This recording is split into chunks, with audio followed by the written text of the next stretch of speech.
ഒരു പെൺകുട്ടി 12 ദിവസം കൊണ്ട് സ്വന്തം ഭർത്താവിൻ്റെ വീട്ടിൽ സമരത്തിലാണ്. ഭർത്താവിൻ്റെ വീട്ടുകാർ ആ പെൺകുട്ടിയെ വീട്ടിനകത്തോട്ട് കയറ്റുന്നില്ല. ആ പെൺകുട്ടി വെളിയിൽ സമരത്തിലാണ്. ഭർത്താവിൻ്റെ വീട്ടുകാർ വീടും പൂട്ടി അവരെങ്ങടോ പോയി, ബന്ധുവീട്ടിലോ എവിടെയോ പോയി. തൃശ്ശൂർ ജില്ലയിലെ ചാവക്കാട് എന്ന സ്ഥലത്താണ് ഈ പെൺകുട്ടിയുടെ വീട്. ഡോക്ടർ ആയിഷ എന്നാണ് ഈ കുട്ടിയുടെ പേര്. ഒരു മകളും ഉണ്ട്. അപ്പോൾ 13 വർഷമായി കല്യാണം കഴിഞ്ഞിട്ട്. ഭർത്താവും ഡോക്ടറാണ്. ഇവർ പ്രണയിച്ചു കല്യാണം കഴിച്ചു. പ്രണയിച്ചു കല്യാണം കഴിക്കുന്നത് ഇത്ര വലിയ തെറ്റാണോ? ഭർത്താവിൻ്റെ വീട്ടുകാർ പറയുന്നതും അതുപോലെ സമൂഹം പറയുന്നതും പ്രണയിച്ചു കല്യാണം കഴിച്ചു, അതുകൊണ്ടാണ് എന്ത് വന്നാലും ഒത്തു നിൽക്കൂല.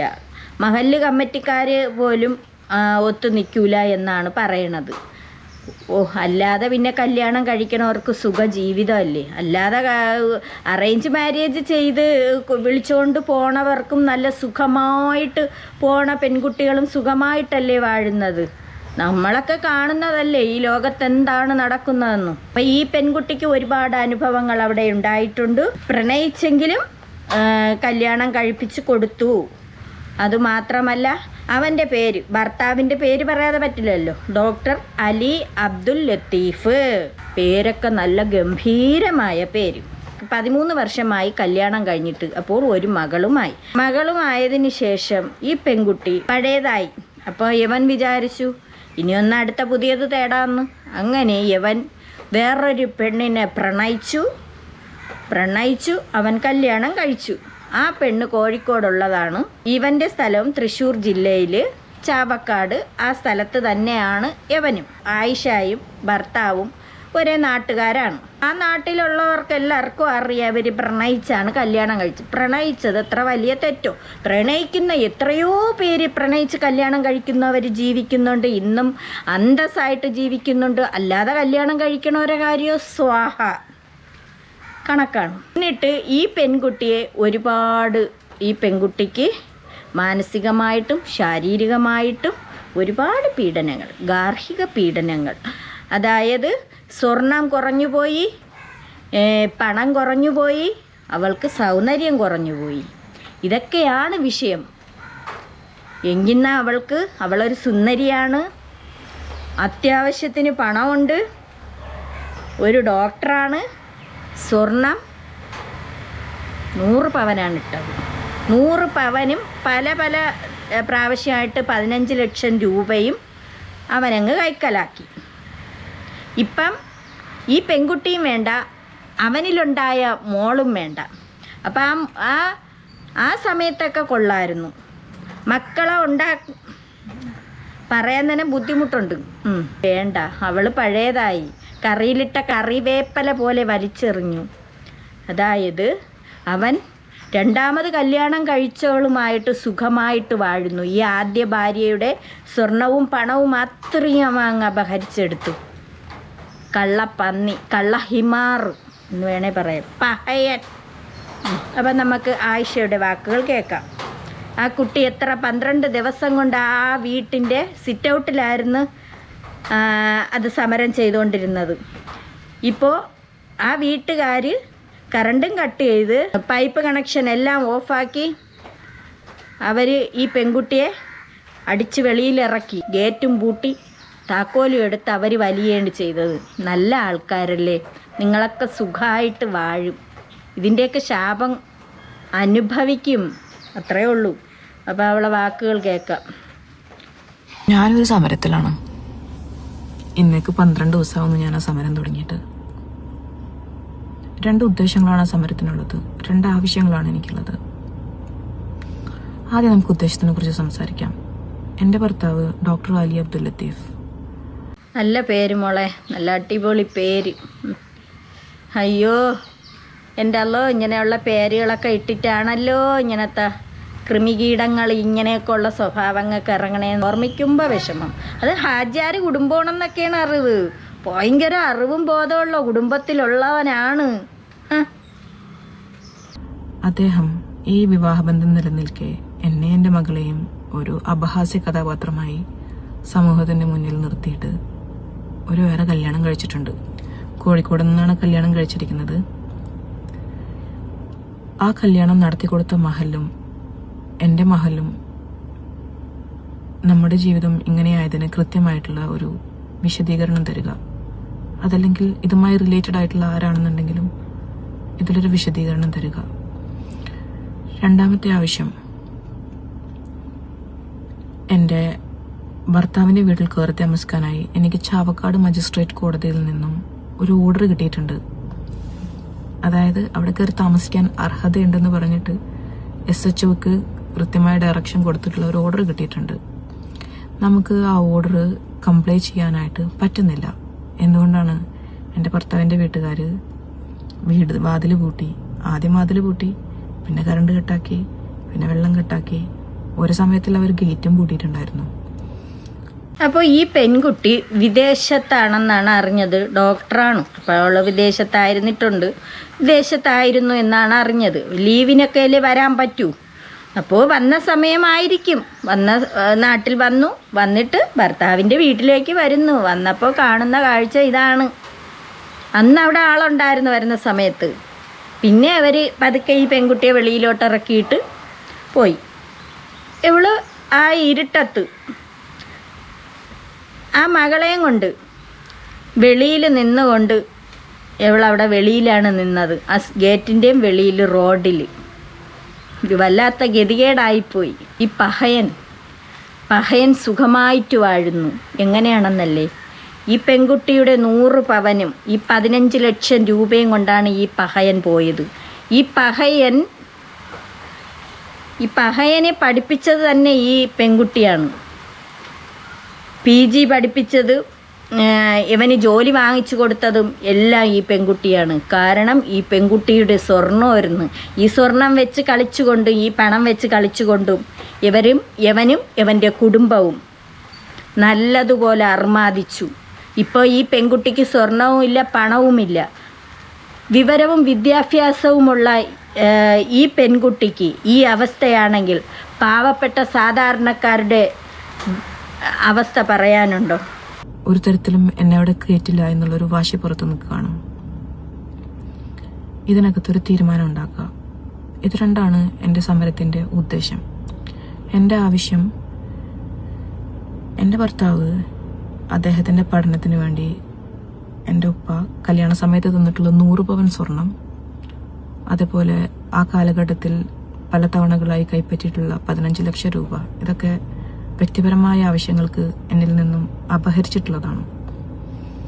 അവൻ്റെ ഇപ്പോഴത്തെ ഭാര്യയായിട്ട് അവൻ കുറേശ്ശെ അണ്ണാക്കിനകത്തോട്ടിട്ട് സ്വർണം വെള്ളം ഒഴിക്കുകയാണ്. അല്ലെങ്കിൽ പിന്നെ ഈ 100 പവനൊക്കെ സമ്മതിച്ചു തരണം.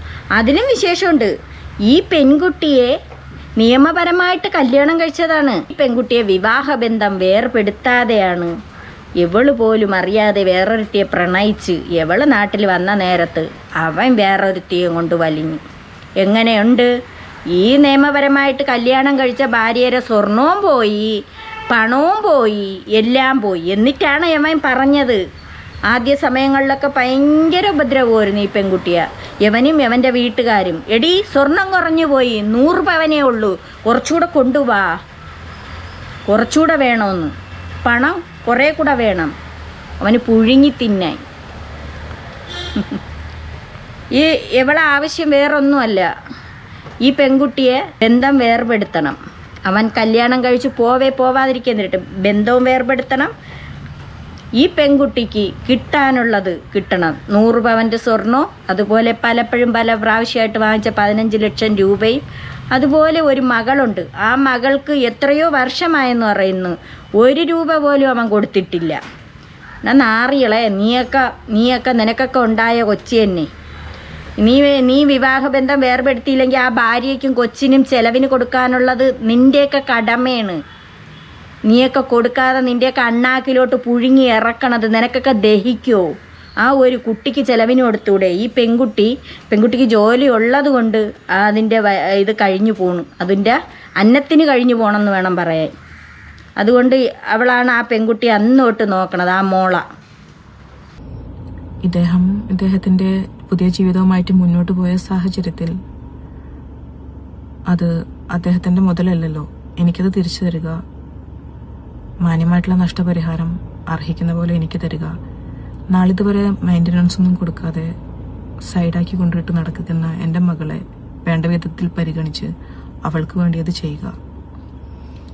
ഇതാണ് എൻ്റെ ഒന്നാമത്തെ ആവശ്യം. രണ്ടാമത്തെ ആവശ്യം, ഇപ്പോ ഇതെല്ലാം കൊടുത്തതിന് ശേഷം നീയൊക്കെ ബന്ധം വേർപെടുത്ത്, നീയൊക്കെ കൊടുക്കാനുള്ളത് കൊടു. നീയൊക്കെ അവരെ വീട്ടിൽ നിന്ന് ഇട്ട സ്വർണ്ണമായിരുന്നാലും പണമായിരുന്നാലും എല്ലാം പുഴുങ്ങി തിന്നിട്ട് ആ പെൺകുട്ടിയെ വലിച്ചെറിഞ്ഞില്ലേ? കൊടുക്കാനുള്ളത് കൊടുക്കണം, അതാണ് മര്യാദ. ഇത് അവൾ നിയമപരമായിട്ട് തന്നെ പോണത്. അവൾ പറയുകയും ചെയ്യുന്ന നിയമപരമായിട്ട് പോരാടും. എന്ത് സംഭവിച്ചാലും വരുന്നിടത്ത് വെച്ച് കാണാമെന്ന് തന്നെ പറയണം. ഇപ്പോൾ കഴിഞ്ഞ 1-2-3 ദിവസത്തിനകത്ത് ഞാൻ കൂട്ടിച്ചേർത്തിട്ടുള്ള ആവശ്യമാണ്. ഞാനൊരിക്കലും ഒരു പോസ്റ്റ് ഇട്ടപ്പോഴാണ് മനസ്സിലായത്, നമ്മുടെ സമൂഹത്തിൽ ഒരുപാട് മുസ്ലിം പെൺകുട്ടികൾ സമാന സാഹചര്യത്തിലൂടെ കടന്നു പോകുന്നുണ്ട്. ഇങ്ങനത്തെ രണ്ടാം കല്യാണങ്ങളിലൊന്നും നമ്മളെ കേൾക്കാൻ അവിടുത്തെ മഹലൂല ഇവിടുത്തെ മഹലൂല. അത് ഞാൻ വ്യക്തിപരമായി അനുഭവിച്ചിട്ടുള്ളതാണ് കേട്ടോ. അത് ഈ മുസ്ലിം വിവാഹം എന്ന് പറഞ്ഞാൽ എത്രയോ വർഷങ്ങൾക്ക് മുമ്പേ ഉള്ളതാണ്. ഓരോരുത്തന്മാർക്ക് 4 കെട്ടാന്നുള്ള ഒരു നിയമം വെച്ചിട്ടുണ്ട്. അതെന്ത് സ്ത്രീകൾക്ക് പറ്റൂലേ? അവരെ ഈ ഒരുത്തൻ അങ്ങോട്ട് കല്യാണം കഴിച്ചിട്ട് അവൻ്റെ കയ്യിരിക്കണ അടിയും ഇടിയും കൊണ്ട് അവൻ്റെ ആട്ടും തൂപ്പും കേട്ട് അവന്മാർ കണ്ടിടത്ത് നഴങ്ങിയിട്ട് വന്നാലും അവന്മാരെ തന്നെ സ്വീകരിക്കണം എന്ന് എന്താണ് ഉറപ്പ്? അവന്മാർക്ക് തീറ്റിപ്പോറ്റണം, അവന്മാരെ വസ്ത്രങ്ങൾ കഴുകണം. എവിടത്തെ ന്യായമാണ്? ഇതിനൊക്കെ നല്ല നിയമം വെക്കണം. ഇനി ചെയ്യേണ്ട കാര്യങ്ങൾ, അവന്മാർ വേറെ കല്യാണം കഴിക്കാൻ പാടില്ല. കല്യാണം കഴിക്കുമെങ്കിൽ അവന്മാരെ അറസ്റ്റ് ചെയ്യണം. സ്ത്രീകൾക്ക് എത്ര വേണമെങ്കിലും കെട്ടാം. ഇനി അവന്മാർ ചെയ്തത് നേരെ തിരിച്ച് സ്ത്രീകൾക്ക് വേണം. അവന്മാർക്ക് 4 കെട്ടാന്നല്ലേ പറഞ്ഞത്? അതുപോലെ നേരെ തിരിച്ച് സ്ത്രീകൾക്ക് ഇനി 4 കെട്ടണം എന്നൊരു നിയമം കൂടെ വരുത്തണം. അതാണ് പറ്റിയത്. ഇനി നേരെ തിരിച്ചാവണം. അപ്പോൾ അവന്മാരെ മനസ്സിലിരിപ്പ് എന്താണെന്നറിയാമല്ല. വെള്ളം കുടിപ്പിക്കണം അവിടെ ഇട്ട്. അങ്ങനത്തെ ഒരു നിയമം വന്നെങ്കിൽ നല്ലതായിരുന്നു. ഈ രണ്ടാം കല്യാണം നടത്തി കൊടുത്ത മഹലും അതിൽ റെസ്പോൺസിബിലിറ്റി ഏറ്റെടുക്കില്ല. നമ്മുടെ സ്വന്തം മഹലും റെസ്പോൺസിബിലിറ്റി ഏറ്റെടുക്കില്ല. ഈ അരാജകത്വം, ഈ സാഹചര്യങ്ങളൊക്കെ ഒന്ന് മാറണം. ഇതാണ് എൻ്റെ രണ്ടാമത്തെ ആവശ്യം. ഇതുപോലെ ഒരുപാട് പെൺകുട്ടികൾ അനുഭവിക്കുന്നുണ്ട്. അതിനെയൊക്കെ കല്യാണം കഴിച്ചു വിട്ടിട്ട് അവന്മാർ ഉപദ്രവിച്ച് അവന്മാർക്ക് പിന്നെ വേണ്ട. കുറേ നാൾ കഴിയുമ്പോൾ മക്കളും കുട്ടികളും ആകുമ്പോൾ അവന്മാർക്ക് വേണ്ട, അവന്മാരങ്ങ് കളയാണ്. എന്നിട്ട് അടുത്തത് അവന്മാർ തിരക്കി അങ്ങ് പോവുകയാണ്. എങ്കിന്നാ നീയൊക്കെ തിരക്കി പോകുമ്പോൾ ആ പെൺകുട്ടികളിൽ നിന്ന് എടുത്ത സാധനങ്ങൾ അവർക്ക് എന്താണ് അവരെന്ന് എടുത്തിട്ടുള്ളത് അതൊക്കെ അങ്ങ് തിരിച്ചു കൊടുക്കണം. നഷ്ടപരിഹാരമായിട്ട് കൊടുക്കണം. അവളെയൊക്കെ അത്രയും നാൾ കൊണ്ട് നടന്ന് ഉപയോഗിച്ചതിൻ്റെ ആ നഷ്ടപരിഹാരം കൂടെ കൊടുക്കാനായിട്ട് നീയൊക്കെ തുനിയണം. ഇല്ലെങ്കിൽ നീയൊക്കെ പറയണില്ല, ഓരോന്നിനെ കൊണ്ടുവന്നിട്ട് അതിനെയൊക്കെ ഇട്ട് കഷ്ടപ്പെടുത്തണത്. ഒന്നുമല്ല, ഇപ്പം കാണിച്ചു തരാം. ഈ പെൺകുട്ടിയുടെ ഭർത്താവിൻ്റെ കൊച്ചാപ്പായ പാപ്പാര അനിയനോ ഏതാ ഒരുത്തൻ കിടന്ന് ഈ പെൺകുട്ടിയുടെ മണ്ടയിൽ കിടന്ന് തുള്ളണത് വേണം കേൾക്കാൻ ആ വീട്ടിന്റെ മുന്നിൽ. നമ്മൾ മാന്യമല്ലാത്ത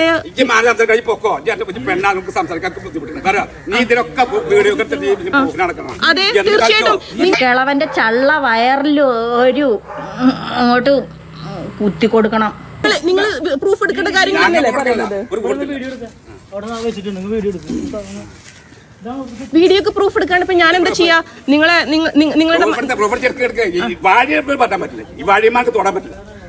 വഴി തൊടുന്നില്ല അല്ല, നിങ്ങൾ വാഴയില്ല കിളവ നീയൊക്കെ ഇറങ്ങിക്കൊട്. അതിനെ ബന്ധം ഏർപ്പെടുത്തിയില്ല. എൻ്റെ ഭർത്താവിൻ്റെ വീടാണ്. നീയൊക്കെ മാറിക്കൊട്. നീയൊക്കെ എല്ലാം കൂടെ കിടന്നും കൊണ്ട് ക്നാച്ച് തിന്ന് ഈ കിളവനെയൊക്കെ ശരിയാക്കണം. എത്ര സംസാരിക്കേണ്ട കാര്യമില്ല. ഞാൻ എന്താ ചെയ്യുന്നത്? എന്താ ചെയ്തത്? നിങ്ങൾ തന്നെ പറയും.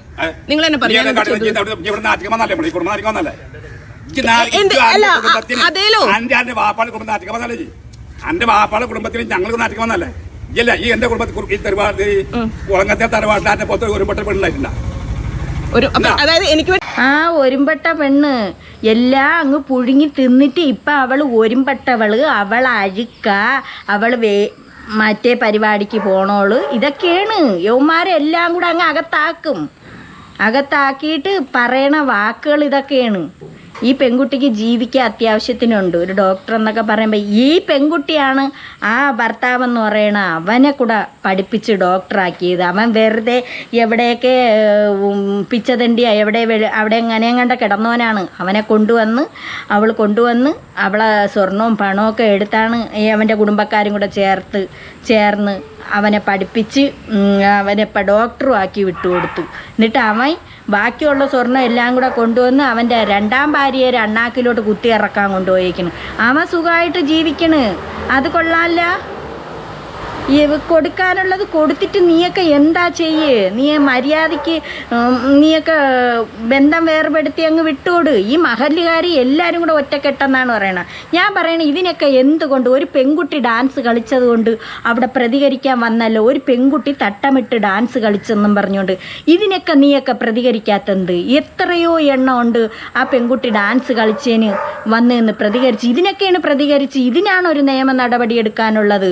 ഇങ്ങനത്തെ മതത്തിൽ ഇങ്ങനെ ഒരു ഇതായിപ്പോലും ഒരു സത്യം പറഞ്ഞ വിഷമമുണ്ട് കേട്ടോ. ഈ മുസ്ലിം മതത്തിൽ മാത്രം 4 കെട്ടാത്തോ എന്തായിരുന്നു പറയണ പന്നിക്ക് ഉറന്നോന് എന്തോ ഒരു പഴഞ്ചൊല്ലൊക്കെ പറയും. എന്നാൽ മുസ്ലിം മതത്തിൽ മാത്രം 4 കെട്ടാം. അല്ല എനിക്ക് വേണ്ടി സംസാരിക്കുന്നേ, എന്റെ മകൾക്ക് വേണ്ടി സംസാരിക്കുന്ന ഞാൻ ഉരുമ്പെട്ടവളല്ലേ? ആയിക്കോട്ടെ, കോടതിയിൽ നടക്കണ്ടോ റൈറ്റ്സ് നോക്ക്. നിയമത്തിന് വശക്ക് പോട്ടെ. നിയമം എന്താ പതിക്കണേ അത് കൊടുക്കണം. ഓർഡർ ഇത് വന്നിട്ട് നിയമം വരാൻ വെയിറ്റ് ചെയ്തില്ല. അതിനെ വന്നിട്ട് ഓരോ കാണിക്കണം. ഇങ്ങനത്തെ കാരണം ഈ കാലത്ത് 15-10 വർഷം വന്നിട്ട് കേരള താമസിക്കാത്ത ഒരാള് കയറാൻ വന്നു. ഈ നാട്ടിലൊക്കെ അറിയാം. ഈ കല്യാണം ഇവിടെ ലവ് മാരേജ് ആണ്. ഒരു മാന്യമായ ലവ് മാരേജ് ആണെങ്കിൽ നിനക്ക് എന്ത് കളവാ? ലവ് മാരേജ് ആണെങ്കിൽ അവള് വേറെ ലവ് മാരേജ് ആണെങ്കിൽ വേറെ ആരെയല്ലല്ലോ, അവള് സ്നേഹിച്ച പയ്യനെയല്ലേ കല്യാണം കഴിച്ച. അവനും അന്ന് കൊള്ളായിരുന്നല്ല ഈ പെൺകുട്ടി, അന്ന് കൊള്ളായിരുന്നല്ല. ഇപ്പം അവൾ അഴുക്കല്ലേ. അവളെ സ്വർണവും പണവും അങ്ങോട്ട് ഊറ്റിയെടുത്ത് ഈ നിൽക്കണ ഈ കിളവൻ്റെയും അണ്ണാക്കിനകത്തോട്ടിട്ട് വെള്ളം ഒഴിച്ച്. അതാണ് ആ വയറങ്ങനെ ഇരിക്കണത്.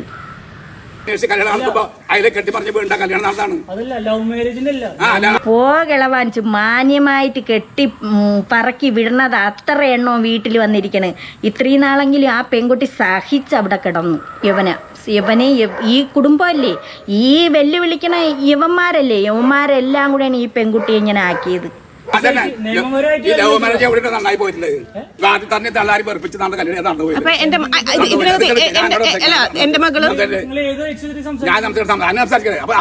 തന്തേം തള്ളേം വെറുപ്പിച്ചിട്ടാണ് കല്യാണം കഴിച്ചെന്ന്. മര്യാദക്കാണ് 100 പവൻ കൊടുത്തത്. ഈ കിളവന് ദഹിക്കോ? സംഭവിച്ചു. അവർ തമ്മിൽ അടുപ്പുള്ള നല്ല നിലക്ക് സംസാരിക്കും. തെറ്റിയപ്പോ നമ്മളെ മാസമായി താമസിച്ചിട്ട് കുടുംബത്തിൽ കയറി വരാം. കുടുംബത്തിലില്ല. അയ്യോ, ഇങ്ങനത്തെ സാധനങ്ങളുടെ ഈ പെൺകുട്ടി ഇത്രയും നാൾ എങ്ങനെ ജീവിച്ച്? ഈ തൊപ്പി ഇട്ടുകൊണ്ട് നിൽക്കുന്ന ഉപ്പുപ്പ ഇന്നലെ മീഡിയ ചോദിക്കുന്നുണ്ട് ഉപ്പുപ്പാരട്ട്. ഉപ്പുപ്പ ഇങ്ങോട്ട് കയറി വരെയാണ്. വന്നിട്ട് അവൻ്റെ പക്ഷം അവൻ ചെയ്തതാണ് നല്ലത്. കിളവന് മൂക്കിക്കൂടെ നരയും വന്ന് മൊത്തത്തിൽ നരച്ച് പിന്നെ കുഴി കാല് നീട്ടിയിരിക്കണം എന്ന് പറയണ അവസ്ഥയായി. ആ കിളവൻ വന്നിട്ട് പറയാണ്, അവന് വികാരങ്ങളും വിചാരങ്ങളും ഉണ്ട്. അവള് ജോലിക്കെന്നും പറഞ്ഞ് അവള് ഡോക്ടറല്ലേ, ഗൾഫിൽ പോയിട്ട് എന്നെങ്കിലും വരുമ്പോഴത്തേക്ക് അവന് വികാരങ്ങളും വിചാരങ്ങളും ഉണ്ട്. അവന് വികാരം മൂത്തിരിക്കുകയാണെന്ന്. അങ്ങനെയാണ് അവൻ പോയതെന്ന് പെണ്ണുങ്ങളെ കൂടെ. അവൻ ഇനിയും പോകുമെന്ന്. 2 എണ്ണം കെട്ടി, 2 എണ്ണം ആയി, ഇനിയും പോകുമെന്ന്. അതാണ് പറയണ. ആണുങ്ങൾക്ക് 4 കെട്ടാ. അപ്പോൾ ചോദിച്ച് മീഡിയ ചോദിക്കുകയാണ്, നിങ്ങളെത്ര കല്യാണം കഴിച്ച്? ഞാൻ ആദ്യം 1 എണ്ണം കെട്ടി, അതിലെനിക്ക് മക്കളുണ്ട്. ഞാൻ രണ്ടാമത് വേറൊന്ന് കെട്ടി. നല്ല പുള്ളിയാണ്. 2 എണ്ണം കെട്ടി. ആ 2 അവളുമാരെയും 2 സ്ഥലത്തോട്ടങ്ങ് പറഞ്ഞു വിട്ട്. 2 എണ്ണത്തിലും 3, 5, 6 മക്കളും ആയിരുന്നു. 7 8 ഒന്നിൽ 6, 7 മക്കളും ഇതാക്കി വെച്ചു കൊടുത്തിട്ട് അവളെയൊക്കെ കൊണ്ടുവന്നാക്കി. ഇനി എനിക്ക് 2ഉം കൂടെ നിയമപരമായിട്ട് കെട്ടാന്ന്. കള്ളക്കിളവ ഹിമാറ്. മിണ്ടാതിരിക്കുന്നേ. ആരെയും ഇപ്പൊ നമുക്ക് വേണ്ടി സംസാരിക്കാം. നിങ്ങൾക്ക് പറഞ്ഞതിൽ അവർ പറഞ്ഞതിലൊക്കെ സത്യം അല്ല, സത്യം പോട്ടെ, ന്യായം ഉണ്ടെന്ന് തോന്നുന്നുണ്ടോ? അതെ, നിങ്ങളിപ്പോ കേട്ടു. നിങ്ങൾക്ക് ഇപ്പൊ എന്താ തോന്നുന്നത്? എന്റെ ചെറിയ പ്രായത്തിൽ ഞാനൊന്ന് ഒരാളെ ഇഷ്ടപ്പെട്ടതോ? അതാണോ? അപ്പൊ നിങ്ങൾ എന്റെ 20 വയസ്സിൽ ഞാൻ ഇഷ്ടപ്പെട്ട ഒരു ഇഷ്ടമാണോ നിങ്ങളിപ്പം ഇത്ര കാലത്തിലും എന്നെ അനുഭവിപ്പിക്കും? അതൊക്കെ അവന്മാരെ ന്യായമാണ്. ഒരു പയ്യനെ ഒരു പെണ്ണിനെ ഇഷ്ടപ്പെടുകയോ അല്ലെങ്കിൽ ഒരു പയ്യൻ ഒരു പെണ്ണിനെ ഇഷ്ടപ്പെടുകയോ ഒരു പെണ്ണിന് അതുപോലെ ഒരു പയ്യനെ ഇഷ്ടപ്പെടുകയോ ഒക്കെ ചെയ്യണ അവരോരോ ഇതാണ്. എന്നിട്ട് അവർ കല്യാണം കഴിക്കുന്നു. ചിലപ്പോൾ അത് ജീവിതകാലം നിലനിൽക്കും, ഇല്ലെങ്കിൽ ചിലപ്പോൾ അത് പോവും. ഇല്ലാതെ നിയമപരമായിട്ട് കല്യാണം കഴിച്ച് പിന്നെ ജനങ്ങളെ അറിയിച്ച് കൊട്ടും ഘോഷമായിട്ട് കെട്ടിക്കണത് അങ്ങ് ഇരിക്കുകയാണ്. അവന്മാർ കൊണ്ടിട്ട് എന്തെല്ലാം അവന്മാർ കഷ്ടപ്പെടുത്തണത്. അവർക്കൊക്കെ ഇട്ട് കൊടുക്കണ സ്വർണ്ണങ്ങളും എടുത്ത് ഉള്ള കണക്കിന് വീട്ടുകാരിട്ട് കൊടുക്കണം. സ്വർണ്ണങ്ങളും എടുത്ത് പണങ്ങളും എടുത്ത് അവന്മാർ പുഴുങ്ങി മറ്റുള്ള അവളുമാർക്ക് കൊണ്ടുവന്ന് അവളെയൊക്കെ അണ്ണാക്കിലോട്ട് പുഴുങ്ങി വെച്ചോട്ട് കള്ളും കുടിച്ച് മറ്റേ പരിപാടിക്കും പോയി കൂത്താടി നടക്കണവന്മാർ. ഈ പെൺകുട്ടിയുടെ ഭർത്താവായ അവനും ഇങ്ങനെയായിരുന്നെന്നാണ് അറിവ്. അവനും ഇങ്ങനെയാണ്. മിക്കുള്ള പെൺകുട്ടികൾക്കും ഇതുപോലെയുള്ള അനുഭവങ്ങളാണ്. കണ്ണിക്കണ്ട സ്ത്രീകളോടെ പോക്ക്. മൊത്തത്തിൽ ഈ കൊച്ചിൻ്റെ 100 പവനും അങ്ങനെയായിരിക്കും കൊണ്ടുവന്ന് കൊടുത്തിട്ടുള്ളത്. അതുകൊണ്ടാണോ നിങ്ങളൊക്കെ തീരുമാനം എടുക്കാത്തത്? ഇനി അതുകൊണ്ട് തന്നെയാണോ ഇയാൾ വേറെ കല്യാണം കഴിച്ചിട്ട് മിണ്ടാതിരിക്കുന്നത്? എന്തൊക്കെയാണ് ഈ പറയുന്നത്?